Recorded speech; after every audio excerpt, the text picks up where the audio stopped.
మనం చూస్తే వీళ్ళు పెద్ద పెద్ద లెక్చర్లు ఇస్తా ఉన్నారు. చంద్రబాబు నాయుడు గారు కావచ్చు, కూటమి ప్రభుత్వం వాళ్ళు కావచ్చు, మహిళలకు సంబంధించి ఎన్ని లెక్చర్లు ఇస్తున్నారంటే అసలు వింటేనే మనకు విచిత్రంగా అనిపిస్తుంది వాళ్ళు మాట్లాడేది. చంద్రబాబు నాయుడు గారి మాటలు కోటలు దాటుతాయి కానీ చేతలు మాత్రం గడప కూడా దాటవు. ఎందుకనంటే మనం చూస్తా ఉన్నాము, ఏదేదో మాట్లాడుతూ ఉన్నారు. ఏం మాట్లాడారు? చంద్రబాబు నాయుడు గారు ఇచ్చిన స్టేట్మెంట్ ఏంటి? మహిళల మీద ఎవరైనా చేయి వేస్తే ఇక అదే వారికి చివరి రోజు అన్నారు. 2 ఏళ్లుగా చూస్తున్నామన్నా, ఇన్ని ఇన్సిడెంట్స్ జరుగుతున్నాయి, ఇన్ని హత్యలు జరుగుతున్నాయి, ఇన్ని దారుణాలు జరుగుతున్నాయి, ఇన్ని అఘాయిత్యాలు జరుగుతూ ఉన్నాయి. మరి ఎవరికి చివరి రోజు తెచ్చారు మీరు? ఎవరికన్నా పరిస్థితిలో ఉందా? ఎవరికన్నా భయం పెట్టారా మీరు? ఎవరికన్నా ఏమైనా శిక్షలు పడ్డాయా? చెప్పండి,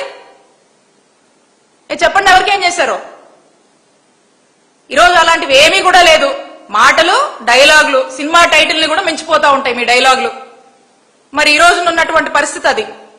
మరి ఏది కూడా ఎక్కడ ఏది కంట్రోల్ చేయరు.